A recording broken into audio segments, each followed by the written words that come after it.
I don't know if you've noticed this, but Marvel's new Punisher, the fake Punisher, is no more, has not been solicited for another issue after issue number 4 that came out this week. It turns out perhaps Frank Castle was actually important to the Punisher mythos and legacy and all that kind of stuff. And after 4 issues, what was supposed to be an ongoing has basically been stealth canceled, Doc. I cannot think of anyone that I've ever seen online or in person in a comic shop anywhere actually talk about this character, this run, and actually give a good goddamn about Joe Garrison. Nobody's going to pay $4, $5 to go read generic knockoff Punisher when they can just buy the Punisher. Well, this is what MarvelComic.com said in July of 2023 when they announced the series. A new Punisher will make his eventual debut in an all-new, ongoing comic series revealed during Marvel Heroes, Hulks, and Super Soldiers panel at San Diego Comic-Con. The new comic series will be penned by award-winning writer David Pepose and drawn by superstar artist David Walker. Last week, Marvel Comics teased a single question: who is the Punisher? Series writer David Pepose revealed the answer: Joe Garrison. And can you believe primetime David Pepose couldn't establish a new Punisher character? He's like one of the most outstanding, influential writers in all of Marvel Comics. And you better keep his name out your mouth, son. Somebody says the name David Pepose to me, and my response is, I sound like a fucking owl. I go, who?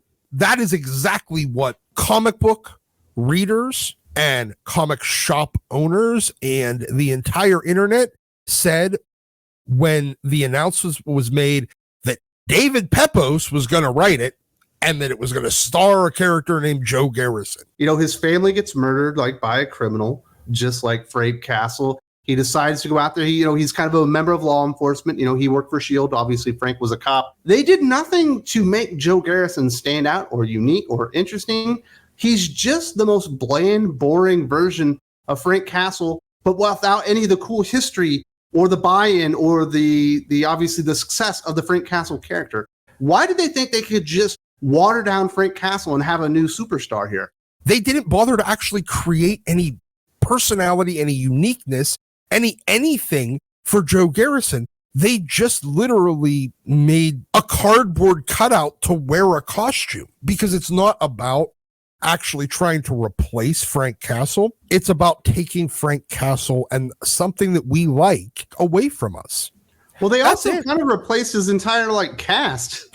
Well, they did. They have race swapped Detective Soap. They have race and gender swapped Microchip. There was no personality to them either. If David Pepose was worth a good goddamn as a writer, in 4 issues of a story, he could have introduced something about any of these people's personalities, but he didn't. Hell, even his villain is just dollar store version of Jigsaw that's not Jigsaw, and Jigsaw is now, I guess, an organization. There was nothing unique here. Every single thing was hollowed out and worn as a skin suit to slap on something else. Well, we might have some reasoning behind that, because at the time, Tom Abort, obviously he's moving over to X-Men, but he's the longtime executive editor at Marvel Comics. He talked about it on his Substack. Responding to Alex Segura's question on the revamping of the Punisher title in his Substack newsletter, Tom Abort opened the door on how he and the creative team came up with Joe Garrison. This is what he said. My approach was to identify which elements of the classic Punisher I thought were at the heart of his appeal, and what aspects of the character had aged poorly or had drifted away from the best practices over the years. It appears there were 2 aspects that had drifted away and aged poorly: the name Frank Castle and the logo itself. He identified that the name Frank Castle has aged poorly. Why?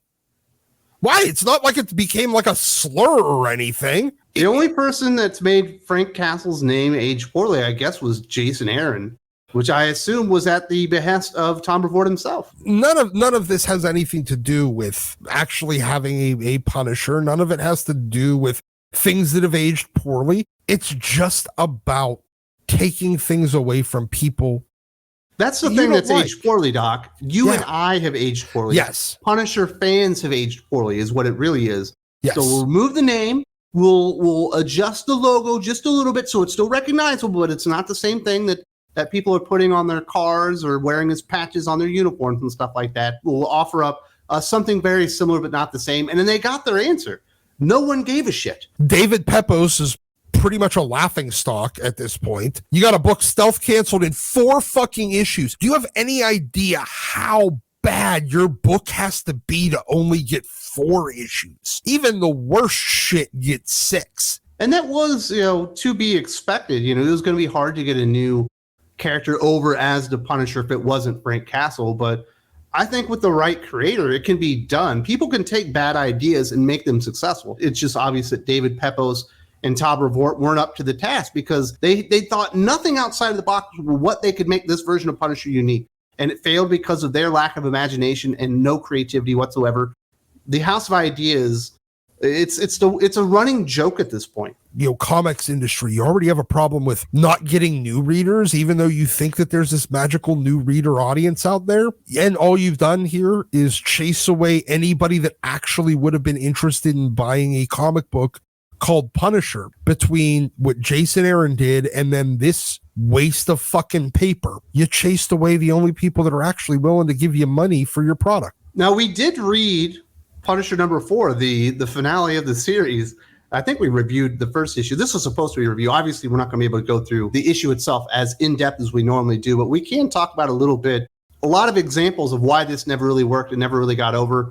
The Dave Walker art is actually pretty darn good, but the story itself, everything about Joe Garrison is so bland and boring and blasé. This is like paint by numbers, the comic book. Jigsaw has been revealed. We haven't seen that villain yet. They've been pursued. People think that Joe killed his wife. The detectives comes after him. One of them dies. One of them stays around. He gives him some information, but they capture his partner. And now he finally has to go and get the Jigsaw main character or whatever. I don't know. Is serviceable too high a compliment? But is it really even serviceable? There was a terror attack on a peace conference because apparently this Jigsaw organization just likes chaos.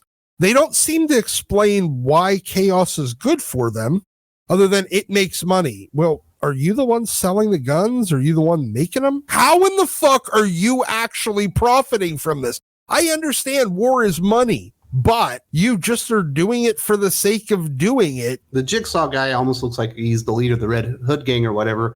And they use Joker toxin on him to make them all violent. Yeah. But somehow Joe Garrison is fucking immune to it because he breathed it in once and now he can control it. At least, Batman's been testing, Joker toxin on himself for like years upon years to control it. There is absolutely 0% chance that any Punisher, regardless of who is wearing the fucking skull, would have bothered testing this out on himself instead of just wearing a goddamn gas mask. And then we do have AAA basically frees herself before the detective shows up to also free her. So then I guess Joe can track down the Jigsaw main guy, even though it's an organization called Jigsaw. And they just fight for a couple of pages. This is supposed to be the big ending, the big finale of this thing. And they fall out of a window. It appears that they're heading for some type of sculpture. And from the aspect that Dave does, it almost looks like Joe Garrison should be the one impaled, but obviously the Jigsaw gets impaled and then talks a little bit of smack, and then Joe shoots him in the head and puts him out of his misery. So it didn't really solve anything. It kind of put an end to this one incursion by the Jigsaw organization with one of the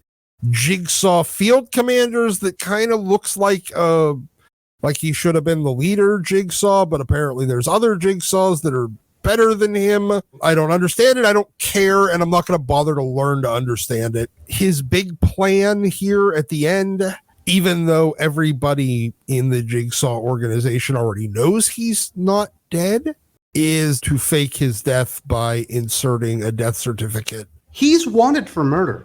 Yes. They would be looking for the body. They would want to positively identify it. And just because there's a computer record somewhere that just magically popped up in the last couple of days, they'd be like, this wasn't there a couple of days ago. Should we call it the manhunt? I just got a notification that he's one of the assorted bodies, like in the rubble. We don't want to identify him, do we? No. Should we go check his teeth, make sure that the murder suspect is actually dead? The coroner's computer files say he's dead. That's definitely good enough for me. We did get a bit of a warning at the very end. The bottom of the last panel does say the beginning or beginning. as if this is a warning that we're going to get more Joe Garrison, certainly not in an ongoing. I think they've learned their lesson. Do you think we get more Joe Garrison Punisher? Obviously, getting him over in his own book was a giant flop. I think they're going to try to soft relaunch him again by showing up in other books, basically filling that Frank Castle role when Frank would show up and basically piss off or cause a moral dilemma with the other superheroes.